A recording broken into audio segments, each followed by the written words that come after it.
Chegamos agora na década de 80. Como eu falei para vocês, eu me formei em 1980. Então, daqui para frente, tudo que se relaciona ao Brasil, eu posso dizer que eu sou um privilegiado, porque eu vivi, eu presenciei isso daqui. Então, por isso que tem muitas coisas aqui, muitos detalhes que eu posso apresentar para vocês e eu categoricamente afirmo, foi isso que aconteceu, foi assim, foi assado. Então, eu vivenciei. Então, como posso dizer, realmente eu fui uma pessoa privilegiada e eu agradeço muito essa oportunidade. Eu me formei trabalhando em fibra ótica e estou há 40 anos trabalhando exclusivamente em fibra ótica. Conheço a parte de cabos metálicos, conheço um monte de coisa, mas sempre meu ponto focal sempre foi fibra ótica. 1980, o que aconteceu em 1980? Em 1980 inaugurou o CPQD. Fundação da Telebrás em 72, em 76 definido que ia ser em Campinas, 1980, 4 anos depois, começa a inauguração dos primeiros prédios do CPQD. Hoje, isso aqui é uma foto aérea, vocês veem que tem um complexo, são vários prédios aqui, e na época a gente tinha aí 2, 3, 4 prédios, tá? Que foi crescendo gradativamente. E o que acontece? A inauguração aqui foi feita pelo presidente Alencastro, e nessa época aqui, ele fez o discurso dele, eu lembro do discurso dele, e ele falava exatamente o seguinte, tá? Em função do conhecimento adquirido, da experiência que tinha, ficou decidido, foram consideradas aptas todas as tecnologias do sistema óptico, então equipamento estava ok, fibra ótica estava ok, laser semicondutor estava ok. Então a gente deveria fazer um teste desse conjunto, de todo o conjunto, juntar todas as partes e implantar um sistema óptico. E para isso seriam escolhido 2 centrais telefônicas na cidade do Rio de Janeiro. Então, os trabalhos dos grupos, né, em 1980, foi exatamente com foco nisso. Então, em suma, o presidente da Telebrás, o presidente general Alencastro, lhe deu uma ordem, lhe deu uma missão para o CPQD. Qual seria? Implantar um sistema óptico totalmente nacional. E isso foi feito. Tá? Eu participei disso daqui, mas eu não participei pelo grupo de fibras óticas, eu participei pelo grupo dos equipamentos de fibra ótica, no caso, o Elo 34.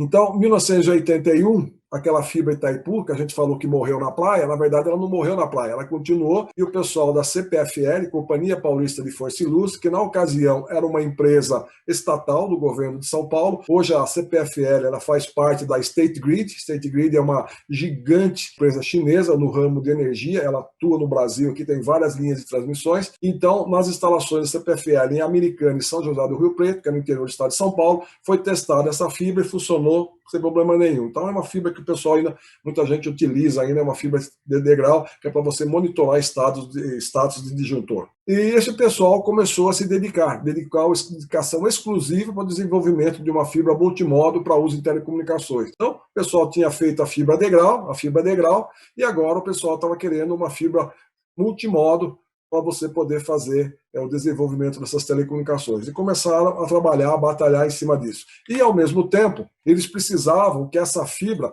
ela fosse cabeada, porque a fibra em si ela é muito frágil. Então, você tem que colocar proteções adicionais, fazer um cabo, tornar essa fibra um cabo e não mais um elemento singelo. E para isso foi feito um desenvolvimento junto com uma indústria nacional chamada Condugel, que a fábrica ficava em Arujá, perto da cidade de São Paulo, da região metropolitana de São Paulo, e ali é que foi feito. Então, na época, se criou até um cartaz aqui, apresentamos o primeiro cabo óptico de fibras ópticas, um cabo que foi muito valorizado, aí a gente instalou esse cabo aí, e na época tinha propaganda para todo quanto era lugar. Em várias revistas, jornais, propaganda. Então, na década de 80, a gente teve eventos marcantes. Eu digo para vocês que nós tivemos 3 eventos marcantes. Basicamente foram 3 eventos marcantes. Como eu falei, eu fui privilegiado porque eu vivenciei esses três eventos. Então, quais são esses eventos marcantes? O primeiro evento é o ECO1, Experimento de Comunicações Ópticas 1,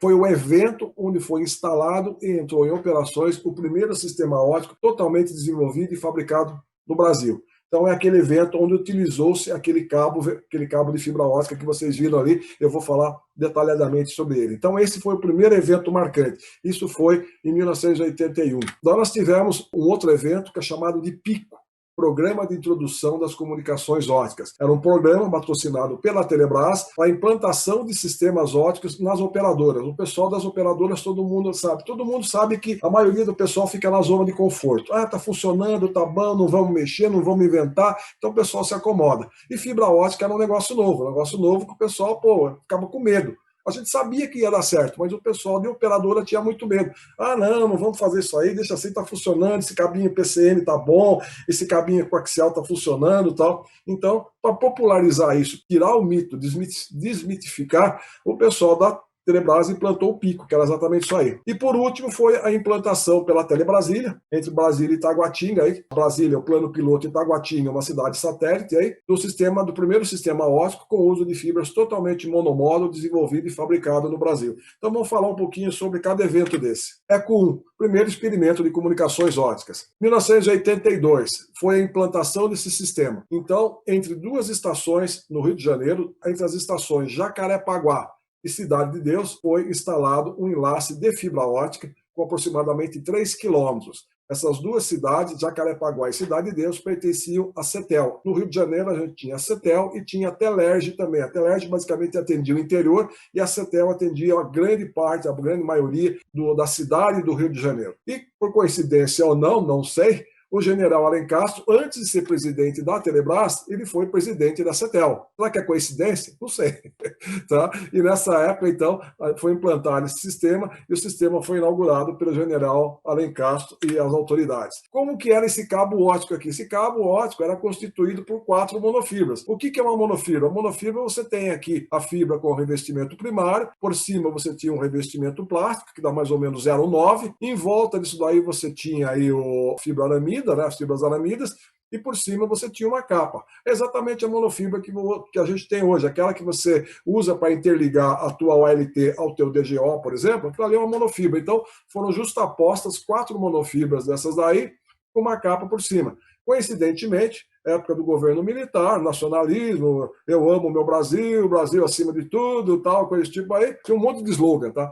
Então você tinha aqui uma monofibra amarela, verde, uma monofibra amarela, uma monofibra azul e uma monofibra branca. Eram 4 monofibras. Você usava 2 para interligar o sistema e 2 ficariam de reserva. E, coincidente, você tinha aqui também alguns enchimentos, né, que são a veia cega, né, que a gente chama de enchimento, é um filamento único, né, singelo ali, sem nada dentro, simplesmente para dar conformidade circular, e por cima você tinha uma capa. Aí que coisa estranha, né?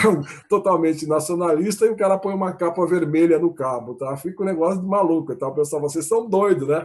Mas qual era a ideia? A ideia era justamente chamar a atenção. Por quê? Porque dentro de uma casa subterrânea, cheia de cabo ali, cheia de coisa, você já viu? Não sei se vocês já viram, mas se pega uma caixa que é muito cheia de cabo, o cara às vezes não tem nem espaço para o cara colocar a escada. Se ele botar a escada, ele não consegue descer. Então o que ele faz? Ele vai descendo pelos cabos, ele usa os cabos para descer. É um negócio de doido, mas existe, tá? O pessoal desce. Então imagine o cara pegar e pisar em cima de um cabo desse daí. Então, justamente para chamar a atenção, foi colocar essa capa vermelha. E aqui está a rota. Então você saía aqui de Jacarepaguá, um trecho praticamente de 3 quilômetros, aqui, como a gente falou, 3 quilômetros, e você chegava aqui na central de Cidade de Deus. Então era um cabo tronco, era um cabo que inicialmente era atendido por cabos PCM 30 canais, e aqui a gente estava instalando um equipamento com capacidade de 34 megas. Como vocês sabem, o PCM 30 são 2 megas, né? O famoso E1. Então aqui no caso você tinha 34 megas, tá? Você tinha aqui 480 canais de voz, você podia transmitir 480 canais de voz ou de dados. E naquela época a gente não transmitia muito dados, não, a gente transmitia mais voz mesmo. E foram criadas emendas, uma emenda, 2 emendas, 3 emendas, 4 emendas. E as emendas eram desse tipo aqui.